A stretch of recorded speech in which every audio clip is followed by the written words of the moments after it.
Thank you, John. Good afternoon. I have an impossible task. Firstly, to keep you awake for the next half hour or so, because you probably all had a bit of lunch. I hope so, anyway. And secondly, to talk about corrosion in half an hour, which frankly is pretty much impossible. So I'm going to choose my subjects within the vast range of corrosion. I've been told that it keeps on bobbing up, if I can use that term, even though it's rather a dry subject. I can tell you right now that in the marine environment there's nothing dry, as you're probably all very well aware. So we have a bit of an issue with corrosion. Let's just move on and see where this takes us. By the way, I hope you can spot the corrosion here. Good, that's a good start. The sea, as the music goes. This is our enemy. It's not just a simple monolithic lump of water. It's a very complicated soup of things. And it's not just something with a bit of salt in it. It's got lots of other elements floating around in there. Most of them love to take metals apart, and some of them like to take plastics apart. So it's not just metals. All sorts of trace elements that can complicate matters. It's a living organism. We know it's full of beasties of various sizes. Very often it's actually the smallest ones that causes the problems in terms of corrosion. And there's lots and lots of energy. In terms of corrosion, the most important word we use when we think about energy is actually flow, because the majority of corrosion issues are associated with flow of seawater, whether it's along the hull, across the propeller, or inboard the water systems. So corrosion. And I apologise if any of you have seen some of these slides before, but this presentation of this type was given about a year ago by my colleague Carol Tower. This has been modified and reduced to some extent. Essentially, corrosion needs oxygen to move forwards. That's the killer element in all of this. Unlike some scientific environments, where as things warm up, the processes speed up. It's a bit like us, you know. We warm up to some extent, we get a bit quicker, and then when it gets a little bit too hot, we start slowing down. Corrosion's a little bit like that. But actually, the reason that the corrosion process slows down isn't because things have got warmer, it's because there tends to be less oxygen present in warmer waters. But we've got other beasties to worry about, not just oxygen, as I said before. And here we are, the second item is seawater velocity. That's all that energy that we're trying to maintain, control, and understand. So that's one of the key factors. Of course, if you've got moving water, and it's aerated at one end, it's going to pass over a metal surface. That metal is going to see nice, fresh, aerated water constantly. So velocity, energy is the other key factor. Then there's temperature, which I've just talked about. The pollution is a vital consideration as well. It becomes more and more of an issue in our oceans these days, especially in relatively enclosed environments, and I would say especially in dockside situations. Stagnant water is pretty awful. We'll talk more about that later. And marine organisms, those things which we can see, we call it macrofouling. I don't know what the terminology would be in your sector. This is an example of various growths. I don't even know what the substrate is, because quite frankly you can't see it. So actually you don't know what's going on underneath, and that's one of the scary things about this sort of issue. It also has relevance in terms, as you will know, as regards energy conservation and other things, especially in areas like aquaculture, which we might touch on later. Seawater is a bit of a strange beast. Things never remain the same. So we always encourage any sort of evaluation of material, plastic, metal, or natural material, to be in situ, in the field, and really over quite a long period.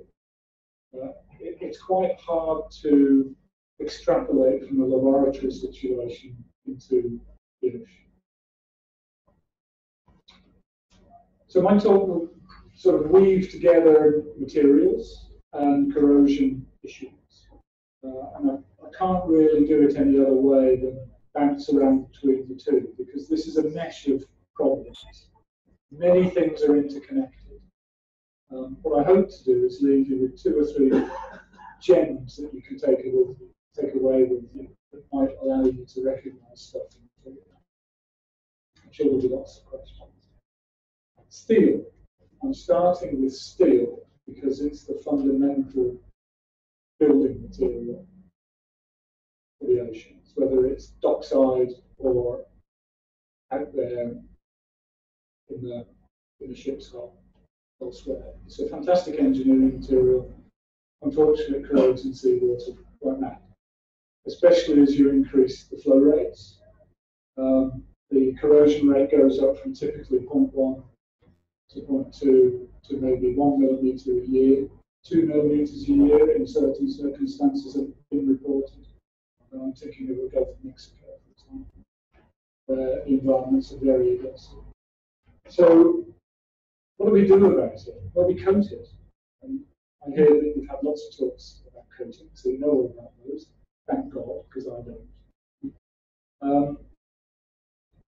Essentially, steel corrosion is pretty well understood. It's managed, and it's dealt with through cathodic protection and coatings. Of course, there can be problems, but essentially, those take away the problem in the real world, generally.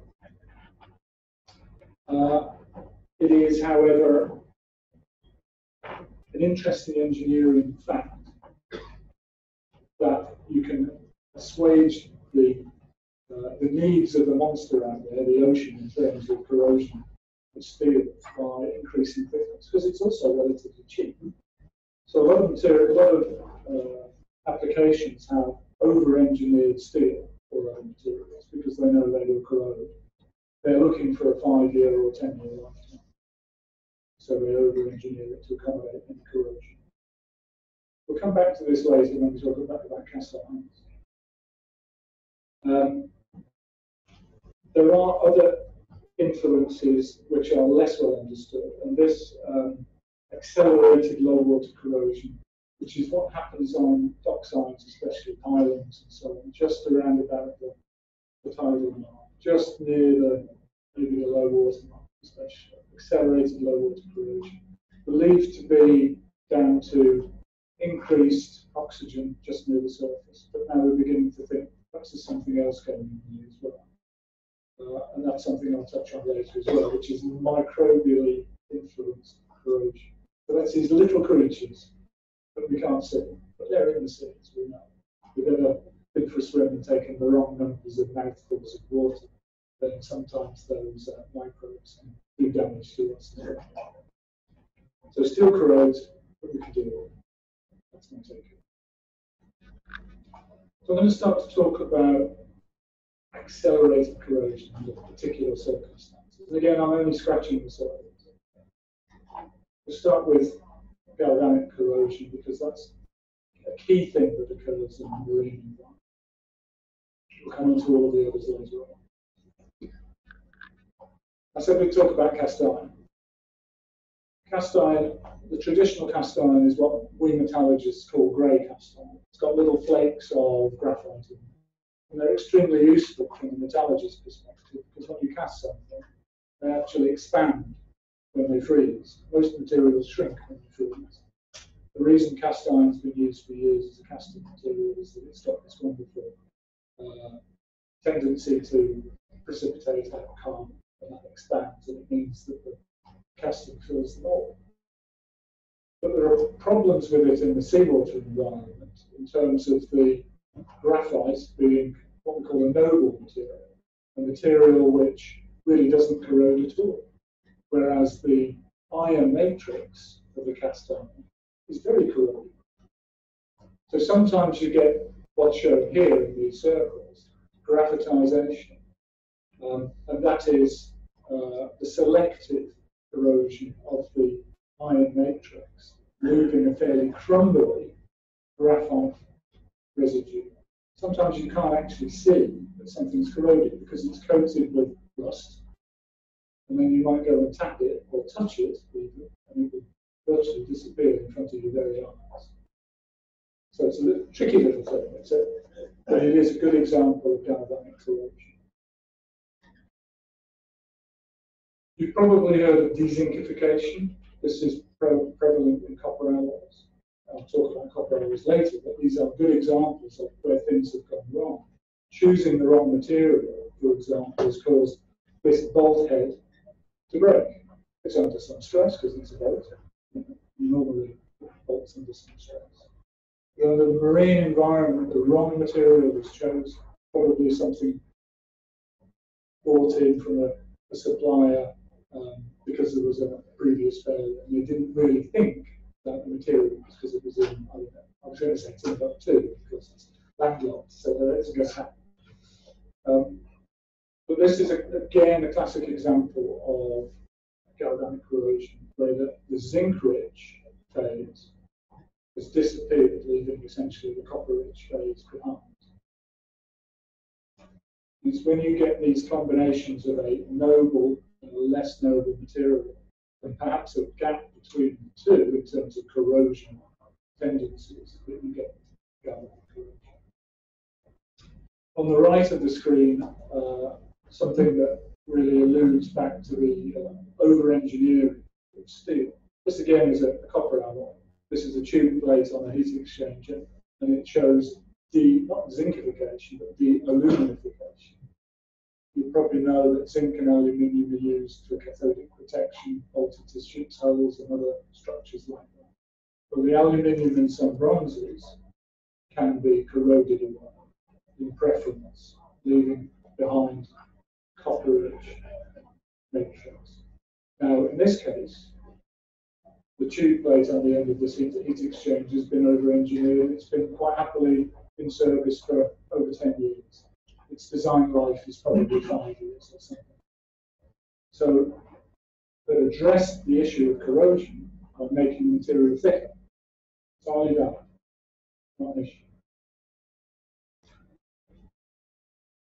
Selective corrosion is also something which is really a form of galvanic corrosion. It's the corrosion of a particular part of the material. Again, we're really talking about metals here. On the left, you've got the wrong grade of material, again, chosen for a particular application.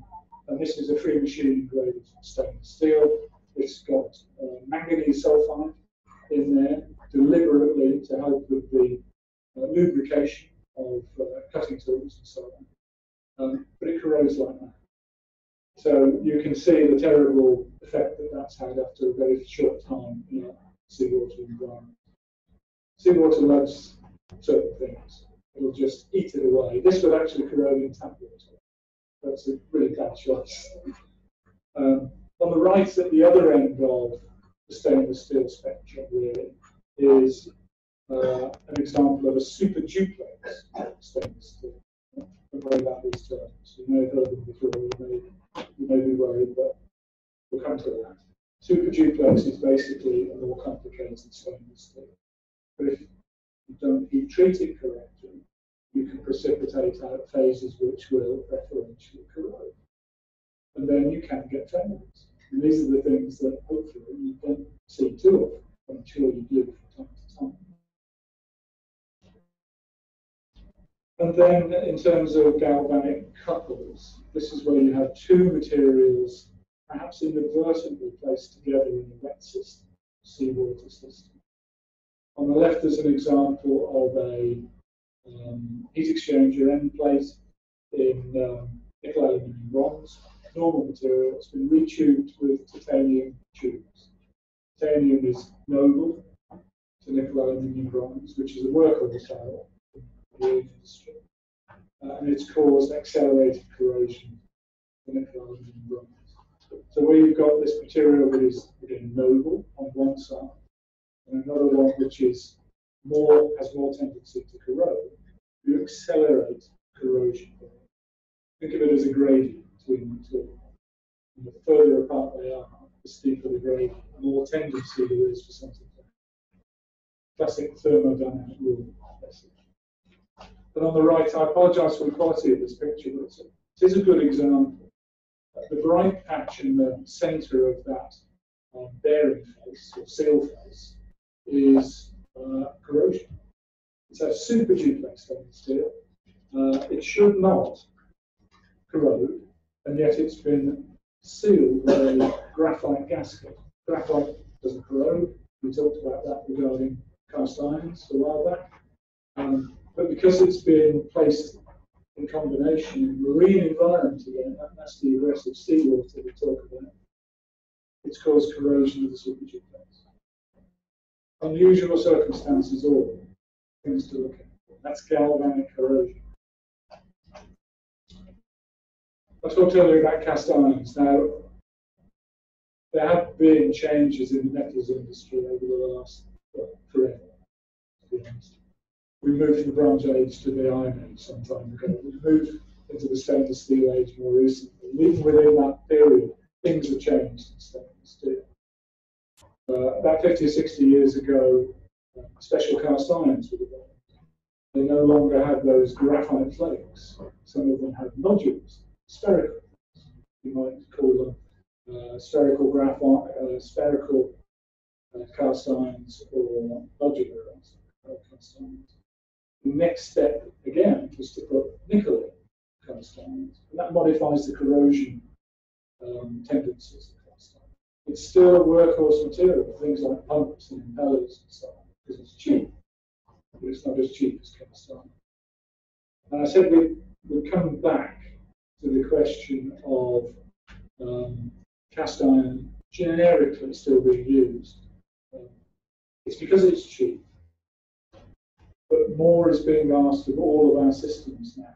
So perhaps older vessels, which have got systems which were designed and put in place 50 years ago, are being asked to do more. Conversely, more recent vessels might have systems which have under-engineered their cast iron components, or their copper alloy, or their stainless steel components. It goes across the board to make them cheaper. And what happens is there isn't enough allowance for corrosion built into that because the designers haven't thought about the corrosion. So resist is a special form of cast iron, but it's being asked to do more and more, just like all the materials now. It has a great corrosion resistance compared to cast iron.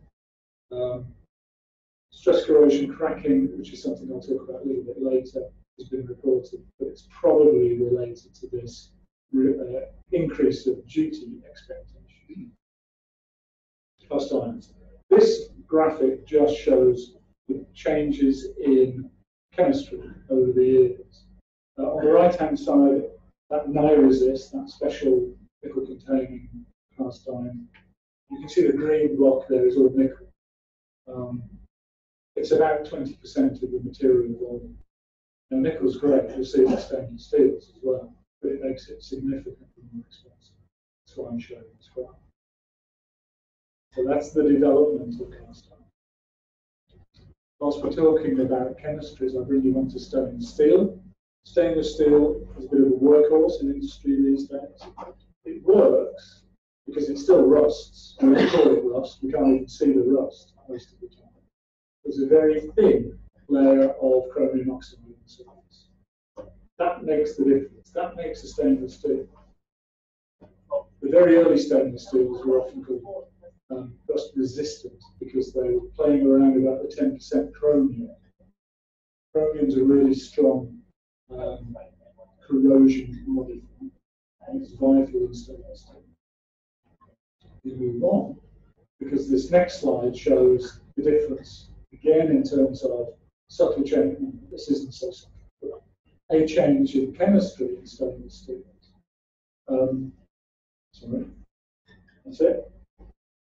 These two plates have been in place, it says 57 years there, it's probably more like 60 years now, off the coast of the USA, east coast of the USA. The top one rather is 304, which is your classic 1880 stainless steel. You can see rust on that surface. And the lower one is 316, which contains a little bit of molybdenum. That really does modify the corrosion characteristics, as you can see. 60 years old, that's older than most people in this room.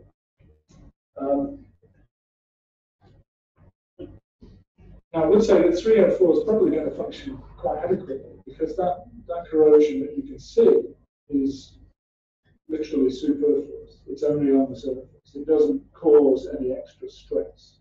It's not eating away the material to any great extent. So even though you can see corrosion, you don't always have to worry about it.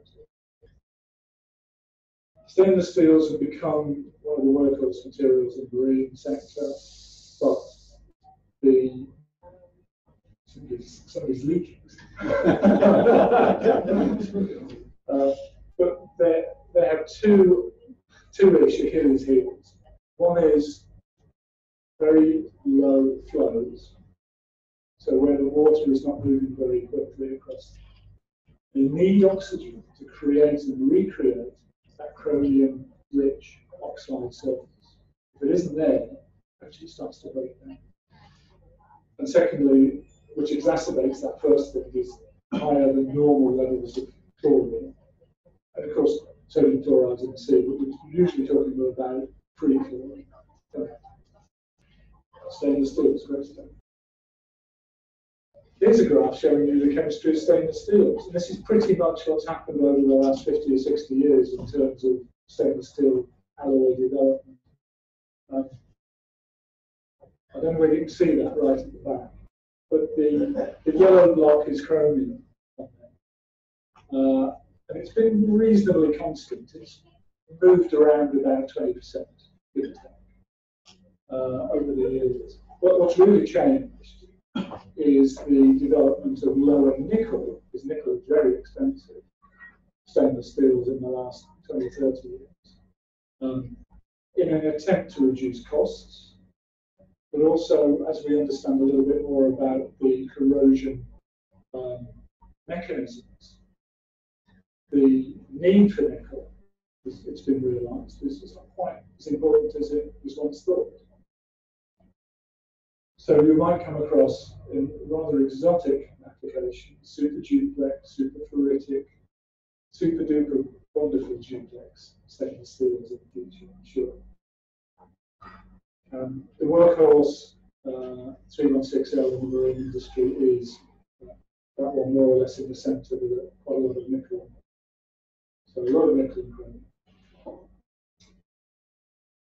The problem with stainless steel is that it can be believed to be immune to corrosion, but it isn't. And when you've got some very gentle flows, sometimes that surface film breaks down because there isn't enough oxygen there to maintain it. It's vital. Things can affect that corrosion film. It could be damage, physical damage. It could be macro fouling.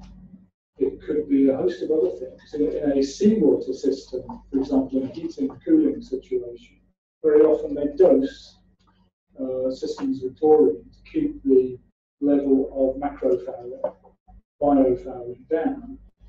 And that increases the chlorine level in these systems. And that can attack these surface oxides as well.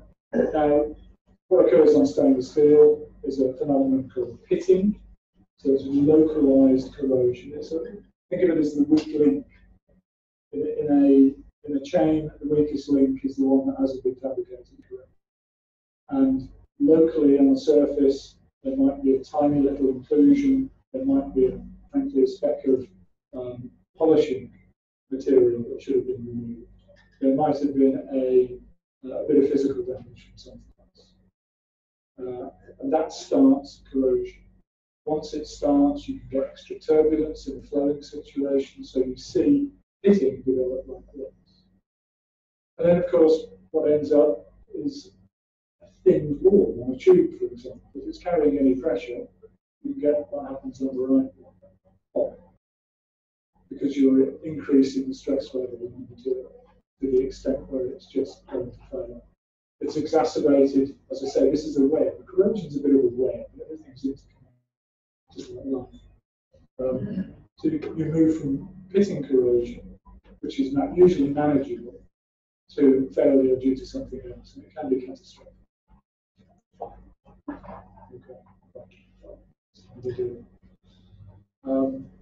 Crevice corrosion is something that occurs underneath or in crevices. That's the key. The key is in the main crevice corrosion. It's different to pitting. Electrochemically, it's a rather similar process, but it is very different. So pitting is in an open situation. Crevice corrosion is in a pretty much closed situation. You have to zoom on. Not even halfway through. That's what crevice corrosion typically looks like. Under bolt heads, there's a tiny little ring of rust around there. Take the bolt off, and you've got this sort of effect, corrosion, and then ultimately failure. Aluminium alloys, I'll skip over. I don't have the time to talk about them. They're great in an environment like the sea, but they are galvanically active, and you have to take care of them.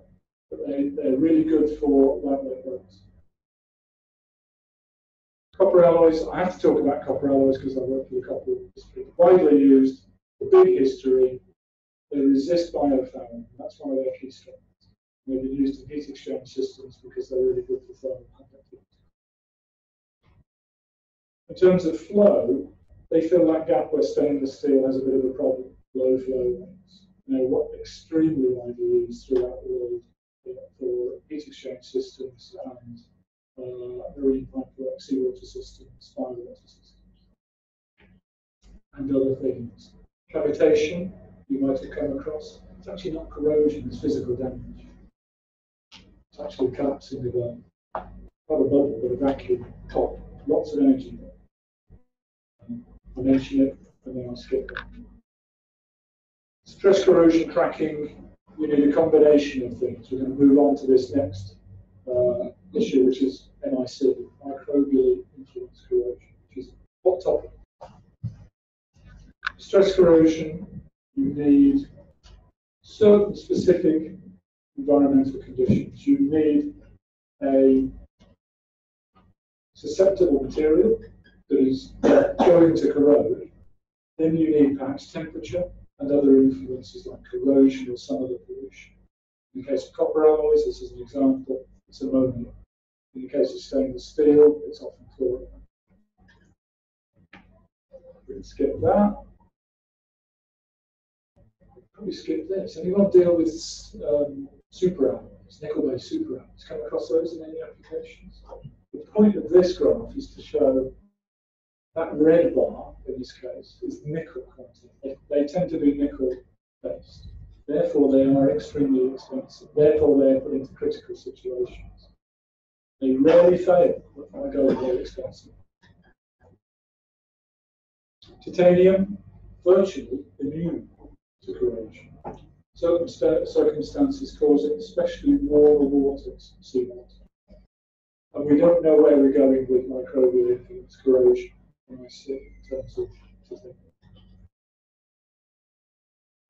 Biofouling resistance, again, coming back to the copper alloys, it's really important because you can't see what's underneath, and you can't see what's eating your metal. Very, very useful in the aquaculture sector because it means that aquaculture nets, for example, don't get crudded up. They're normally made from polypropylene, which means that the flow rate across the fish is reduced.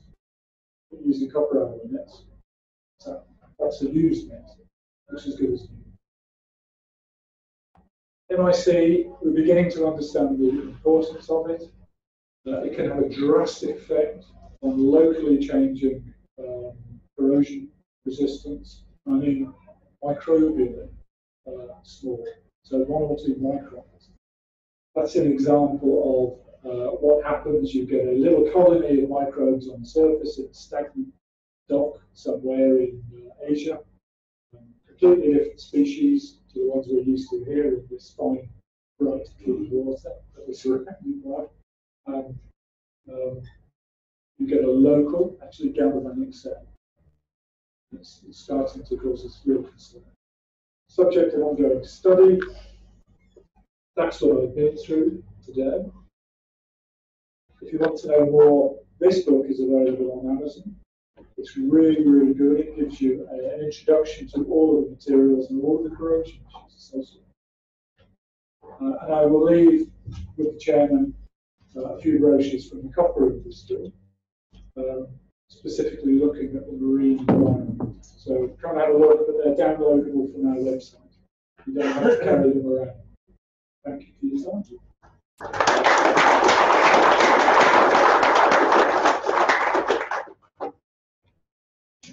Mark, I do apologise for the speed you up, but I thought we could use the last sort of 7 or 8 minutes of your slot for the audience to ask you some questions and further increase their knowledge. So, tell me like, it's good. I have a question.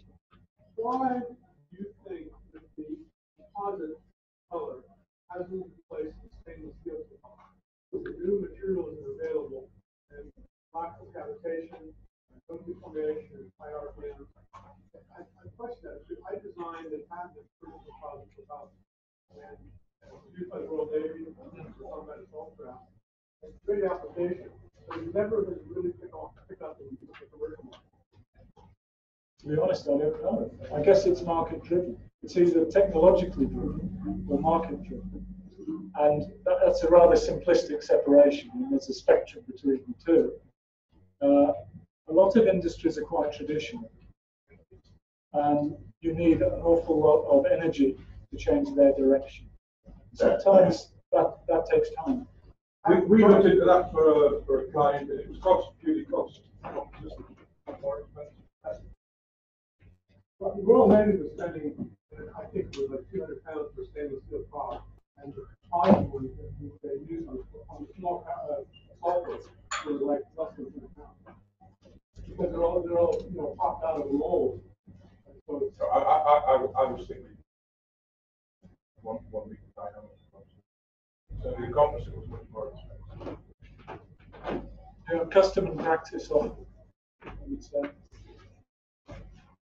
The micro-induced corrosion, I've seen instances of that on fishing vessels. Yes. Certain deep water fish species, once they're stored in a hole, the breed that comes off them, if left in the slush wells, some form of bacterial occurs, and you get very localized but very deep fishing. Is there anything you can do to combat that? Or are these contaminants fish and skip through the slush wells drilled? Those them out, those decks, are there chemicals that go into them? Or we did this? You can inhibit generally with dosing with chlorine, which they're probably doing on their seawater systems anyway, or heat exchange systems anyway. So they might be able to. This is very low levels. Yeah. It's not going to contaminate anything. That's a first try. So the alternative is to change the material. Steel hull fishing boats, so No. what is mild steel? And interestingly, microbes change. What's out there in this water is different to what's on the other side of the Isle of Wight. This is an enclosed environment, that's more oceanic. It varies across the globe. What's in the Gulf of Mexico is completely different to what's in the Mediterranean. And it will be the same with fish. The boat was maybe 6-7 years old. It's been either 8 or 10 mil shelf later, but it was down to a couple of minutes. Okay. But it was only bits about the size of a 10-foot piece. Right. Yeah, once you start to get pitting, it's again that weakest link issue. That's going to start other processes which are accelerated corrosion processes. And there will continue to be corrosion in that pit just because it's a pit. So it grows and grows and then goes through. Thank you.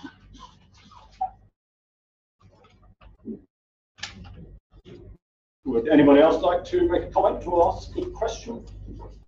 I wanted to ask actually, the copper nets that you referred to, are they biodegradable? Or basically fully brick-free ones in there.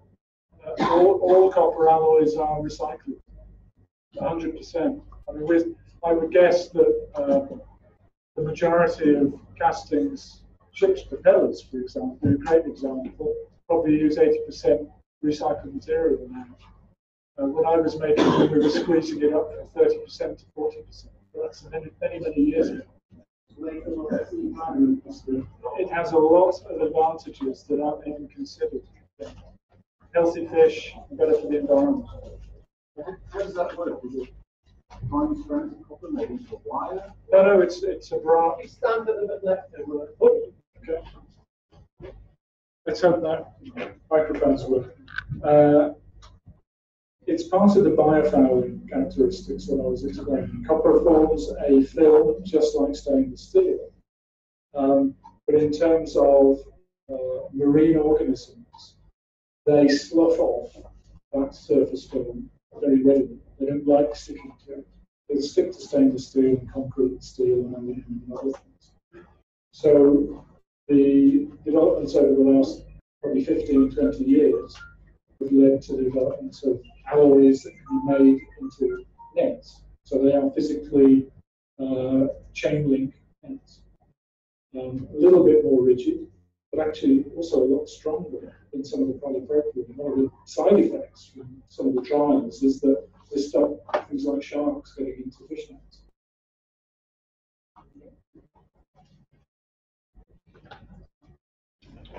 Anybody else? Any more questions? Yes, just going back to the previous slide. Would you like to just take the microphone, just so we can all hear you? I didn't have time to see the title. That's what I So, even there, I was write down the title. I think the slides and a video will be available on the website, so you can read it there. If you put in, fine. It's something like 25 quid. I break the bank. And I carry it around with me now because I'm always dipping into it. There's so much in this subject, is why it's impossible to talk on it for half an hour. But we specialists, even us, can't carry this around in our heads. One more question. One more question.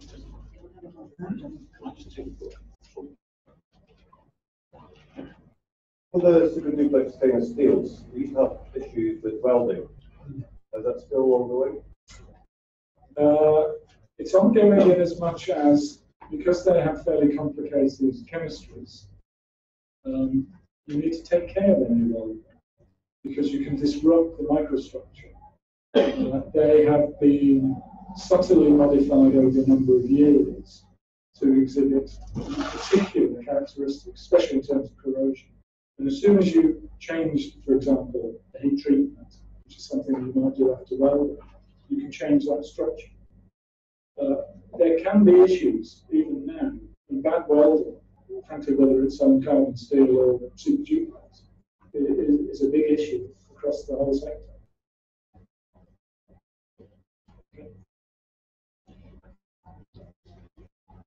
Excellent.